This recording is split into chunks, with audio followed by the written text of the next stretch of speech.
Oke, sore para sedulur YouTube, ketemu lagi dengan saya Agung Wijanarko. Oke, para sedulur, seperti biasa, para sedulur, di sore hari ini saya pengen ngajak para sedulur-sedulur saya, sobat-sobat saya, teman-teman saya yang sudah subscribe dan join di kanal YouTube saya ini untuk ngobrol-ngobrol santai seputaran berita terbaru sepak bola, seputaran informasi terbaru dunia sepak bola. Jadi teman-teman, hajatan besar ya, pilpres dan pemilu di negeri kita sudah dilewati. Fase pencoblosan tanggal 14 Februari sudah dilewati ya teman-teman. Insya Allah semuanya akan menghasilkan presiden dan wakil presiden serta para wakil-wakil rakyat yang memang amanah ya. Itu harapan kita semua dan alhamdulillah berlangsung dengan damai ya teman-teman. Nah teman-teman, yang jelas kalau untuk timnas, kalau untuk pilpres sudah lewat, pemilu sama pilpres sudah, pencoblosannya sudah selesai. Yang jelas untuk timnas kita ada PR besar ya teman-teman, karena ini bulan Februari. Di bulan Maret nanti tanggal 21 Maret kita akan menjalani laga bertemu dengan timnas Vietnam. Nah ini dua laga ya di bulan Maret, yaitu di Jakarta menjamu timnas Vietnam, dan di Hanoi juga away berhadapan dengan timnas Vietnam dalam rangka pra Piala Dunia atau kualifikasi Piala Dunia di grup F zona Asia. Yang jelas timnas saat ini PR-nya berat sekali karena memang saat ini kita di dasar atau di dasar grup F ya, zona anu. Nah ini memang PR, tapi kita masih punya harapan besar gitu kan, karena memang harapannya masih besar dengan asumsi bahwasanya Irak juga tim-tim lain seperti Vietnam, seperti Filipina, Vietnam itu pun juga kesulitan kalau untuk menghadapi Irak. Buktinya juga kemarin Filipina kalah ya 3-2, Indonesia kalah di Baghdad, kita 5-1. Yang jelas teman-teman, yang lolos di pra Piala Dunia di babak selanjutnya adalah juara grup dan runner up. Artinya di sini kita membidik runner up. Yang tentunya ini situasinya sangat kritis sekali karena memang kemudian kita nggak tahu nih sejauh mana proses kedatangan daripada Tom Haye, Ratnar Oratmangun. Dua pemain itu begitu vital menurut saya teman-teman, sangat vital karena memang kita lini kelemahan kita yang sangat berat itu adalah di lini serang ya, lini serang, dan juga di lini tengah kita masih kurang gitu kan. Nah kalau dua pemain ini kan memang pemain yang memang pemain reguler ya, pemain inti dari klubnya masing-masing. Yaitu kalau Tom Haye dia selalu menjadi starter ya di FC Heerenveen, di RFC divisi Belanda ya, Liga Utama Belanda. Begitupun juga Ratnar Oratmangun ya di FC Fortuna Sittard. Ini dua orang ini jadi pemain inti, jadi pemain selalu starter, main 90 menit penuh. Nah ini pemain-pemain yang seperti ini yang memang betul-betul kita butuhkan. Sedangkan nanti sepertinya memang DPR lagi reses dan akan mulai aktif lagi di tanggal 7. Kita nggak ngerti apakah kemudian ini bisa selesai karena memang tanggal 7, kalaupun bisa diambil sumpahnya kan memang harus kemudian ada proses satu lagi, yaitu perpindahan daripada Federasi Sepak Bola Belanda ke Federasi Sepak Bola Indonesia. Yang jelas ini sangat urgent sekali, betul-betul ditunggu para netizen di seluruh Indonesia karena memang Vietnam ini juga nggak mudah pastinya gitu kan, kita menghadapi Vietnam. Yang jelas karena memang pelatih Vietnam sendiri yaitu Philippe Troussier ya, ini mendapatkan tekanan ya dari institusi sepak bolanya Vietnam lah gitu kan. Nah ini memang tekanannya sangat keras dan ada kemungkinan Philippe Troussier ini kalau kemudian sampai kalah lagi, kemarin kan di Piala Asia di Qatar kalah ya sama Indonesia gitu kan, kalah 1-0. Kalau sampai kalah lagi nanti di Jakarta gitu kan, sepertinya juga lewat ini Philippe Troussier nih. Sepertinya pintu pemecatan ataupun PHK sudah di depan mata. Banyak ya korbannya sudah ya di Piala Asia kemarin. Salah satunya Jurgen Klinsmann ya. Pemain idola saya itu Jurgen Klinsmann, pemain Jerman dulu yang jadi pelatih timnas Korea Selatan ya, dipecat kena PHK gitu kan. Nah sepertinya memang timnas Vietnam ini betul-betul serius sekali, fokus sekali, dan mereka akan partai hidup mati untuk mereka. Begitupun untuk kita ya teman-teman. Dan ini setelah tanggal 21 di bulan Maret nanti, di bulan April timnas under 23 ada Piala Asia gitu kan, di Qatar. Dan memang target daripada Bapak Erick Thohir selaku Ketua PSSI untuk Coach Sintayong adalah lolos di babak 16 besar. Dan yang mengagetkan, Coach Sintayong ini justru mengatakan Indonesia dia targetnya untuk lolos ke semifinal. Kita nggak tahu gitu kan, yaitu dengan syarat bahwasanya PSSI membantu Coach Sintayong untuk mendatangkan pemain-pemain yang kemarin memperkuat di Piala Asia Qatar 2024 ini ya, yaitu seperti Justin Hubner, kemudian Ivar Jenner, Rafael Struijk gitu kan, Marcelino Ferdinand,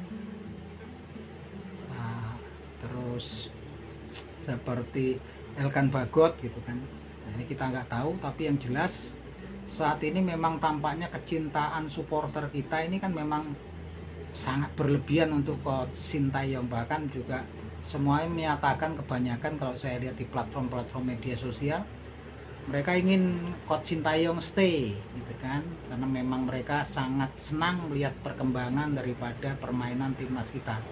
Walaupun juga belum mendapatkan gelar ya, belum memenangkan apapun gitu kan, tapi yang jelas Coach Sintayong menurut mereka sudah betul-betul menjadi idola di mata fans sepak bola di Indonesia, tentunya supporter timnas Garuda.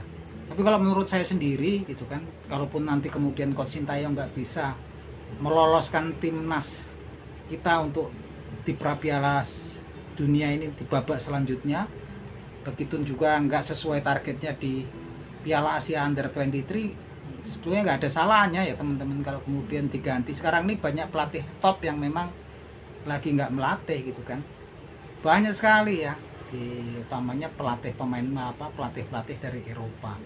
Dan saya sebetulnya juga tertarik gitu kan, kalau lihat secara pribadi senang pengennya gitu kan, lihat kayak Jurgen Klinsmann gitu kan, pelatih Eropa itu banyak ya yang memang mantan pemain-pemain yang luar biasa. Artinya mereka bisa berbagi pengalamannya untuk timnas kita, berbagi pengalamannya untuk pembinaan daripada dunia sepak bola yang ada di negeri kita gitu kan. Saya pikir nggak perlu kita terlalu fanatik kalau menurut saya pribadi terhadap Coach Sintayong.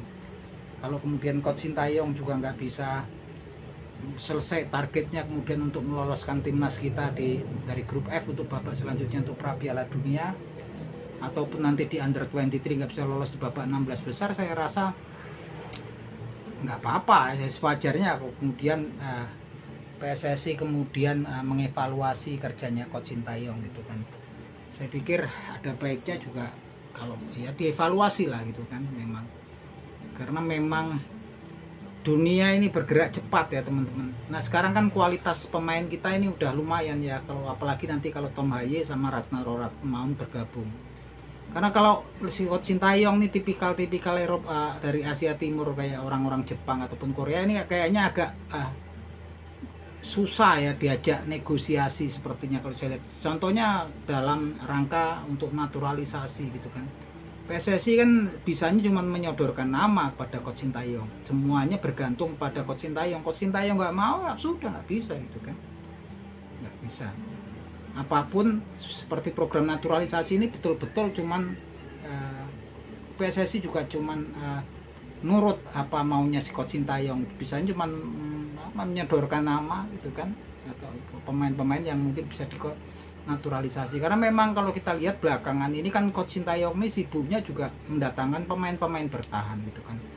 Walaupun saya yakin itu juga dengan alasan tersendiri, kalau beliau kan mantan pemain internasional gitu kan, pastinya lebih tahu dari kita, tapi juga seharusnya mendengarkan daripada komplain para supporter lah. Fans ini didengarkan, kita ini juga tim kita kan kalah, mainnya buruk pun kita nonton terus. Sekarang juga kabarnya kemarin mau ke Belanda, mau mencari berburu pemain-pemain yang berdarah Indonesia yang penyerang. Sampai sekarang juga kabarnya kan nggak jelas gitu kan. Kita nggak tahu kabarnya seperti apa. Saya pikir juga sebetulnya Coach Sintayong juga seharusnya seyogianya juga memberikan kelonggaran kepada PSSI dalam rangka pengambilan pemain-pemain yang memang dianggap potensial. Kan sudah banyak banget ini pemain. Seperti kalau di sayap kiri ada Ilya Salhab. Reza Shahab sendiri juga sudah menyatakan tertarik untuk bergabung dengan timnas Garuda. Di sayap kanan ada Justin Matteo, attacking midfielder juga ada Jordi Moherman yang main di Vukovar 1991 di Liga Utama Kroasia. Ini pemain-pemain yang potensial, tapi tampaknya PSSI juga nggak punya kemampuan lebih ketika Coach Sintayong nggak mau, nggak suka, ya susah gitu kan. Di striker udah jelas aja oleh Ten Hag Romeni gitu kan. Striker oleh Ten Hag Romeni, ada Delano Ladan, ada Danzen Bergen.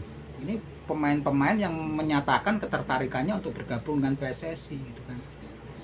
Ini yang memang saya juga agak prihatin teman-teman, karena ini kan memang kemudian tampaknya alot juga gitu kan ketika PSSI menyodorkan, ya akhirnya cuman nurut sama Coach Sintayong. Harusnya juga adalah ya toleransinya, tapi mungkin itu tipikal orang-orang daripada di Asia Timur kayak Korea Selatan ataupun Jepang yang memang susah gitu kan untuk dideterminasi, untuk dia kayaknya independen banget gitu kan, nggak begitu bergantung sama yang lain, dia kayaknya nggak peduli gitu kan.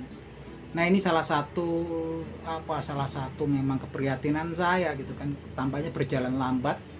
Makanya kalau kemudian nanti saya pikir nggak sesuai dengan targetnya untuk meloloskan timnas kita di babak selanjutnya di pra Piala Dunia, begitupun juga di Piala Asia Under 23 juga nggak lolos dari babak 16 besar, saya pikir nggak ada salahnya kemudian untuk dievaluasi. Saya pikir juga ada bagusnya. Sekarang kan pelatih bagus tuh banyak ya, seperti Jurgen Klinsmann gitu kan, dari Eropa banyak ya teman-teman. Saya pikir itu cocok. Kita udah lumayan, kita udah punya pemain-pemain naturalisasi yang masih muda-muda ya, prospeknya cerah, tinggal juga menambah sisi-sisi tambalan dari sisi pemain penyerang. Saya yang memang kritiknya memang tampaknya juga PSSI juga nggak berdaya ini kalau dalam pemilihan pemain, betul-betul memang mutlak itu kekuasaannya Coach Sintayong. PSSI hanya bisa menyodorkan nama, bahkan sampai dengan saat ini pun kabarnya Coach Sintayong akan memantau para pemain-pemain keturunan Indonesia yang ada di Eropa, sampai sekarang juga nggak ada kabarnya gitu kan. Padahal udah jelas banget itu Elyas Salhab tuh keren, mainnya bagus gitu kan, gocehannya bagus yang sekarang di FC Noah. Begitupun juga ada Justin Matteo tuh sayap kanan, mainnya bagus. Dan ini kalau lambat gitu, pergerakannya lambat. Sayang, karena ini memang momennya itu kita bisa untuk usahakan untuk kemudian bisa lolos di babak selanjutnya di pra Piala Dunia. Ini sangat kritis ya teman-teman, sangat kritis, karena Vietnam juga ini kayaknya hidup mati mereka untuk pelatih Philippe Troussier. Kalau sampai kemudian gagal sepertinya ya udah, pintu pemecatan udah di depan mata gitu kan. Seperti Jurgen Klinsmann kemarin juga udah kena pecat gitu kan. Nah ini harapan saya, kita tetap realistis. Kalau memang hasilnya juga nggak baik gitu kan, saya pikir nggak ada salahnya kemudian kalau untuk dievaluasi gitu kan. Dan mungkin nggak ada salahnya kemudian kalau untuk pencarian pelatih kemudian nanti ada yang lebih bagus juga, yang mungkin ada toleransi lah, artinya mau mendengarkan komplain daripada fans, komplain daripada publik ya, daripada fans ataupun pendukung PSSI. Timnas Garuda kita juga fans kita ini luar biasa ya gitu kan. Timnas kita mainnya buruk, timnas kita kalah terus, yang nonton rame terus, baik dari internet baik yang nonton langsung. Itulah kehebatannya, dan saya pikir perlu dihargai gitu kan. Sekarang kalau saya lihat publik itu komplainnya luar biasa di grup-grup di media sosial, yaitu kenapa ini yang datang-datang selalu pemain bertahan terus gitu kan, dan pemain-pemain muda gitu kan, yang masih muda belia walaupun cerah, tapi kan memang masih panjang mereka untuk bersinar, karena mereka kan masih pemain-pemain di klubnya juga belum menjadi pemain inti gitu kan. Seperti Ivar Jenner masih pemain pengganti, Rafael Struijk juga masih kesulitan untuk menjadi pemain inti, masih menjadi pemain yang bukan starter gitu kan. Seperti Elkan Bagot ya lumayan sekarang di masa peminjaman ya di Bristol Rovers gitu kan, walaupun kemarin juga hasilnya gitu kurang memuaskan ya di Liga 1 Inggris gitu kan. Tapi yang jelas memang kita butuh saat ini adalah pemain-pemain yang betul-betul sudah berpengalaman, dan pemain yang sudah menjadi first time ya first player, pemain starter kayak Ila Shahab, kayak Justin Mateo, seperti si ini Tom Haye ataupun Ratnar Oratmangun. Itu harapan kita semua dan nggak ada salahnya kemudian kalau kemudian direspon lah gitu kan. Karena memang kita ini pendukung berat, kita ini supporter berat. Yang mana timnas kita juga mau kalah, mau mainnya buruk, kita tetap nonton, kita setia nonton gitu kan. Itu harapan saya, itu teman-teman, dan kita tunggu gimana kiprah daripada nanti timnas kita di pra Piala Dunia di bulan Maret ini kan. Yang jelas harapan kita besar, semoga si Tom Haye dan Ratnar Oratmangun prosesnya bisa cepat ya gitu kan. Kalau sekarang kan yang memang udah bergabung yaitu JIZ ya, sepertinya proses perpindahan federasi sepak bolanya udah beres. Tapi lagi-lagi kan JIZ kan pemain bertahan gitu kan.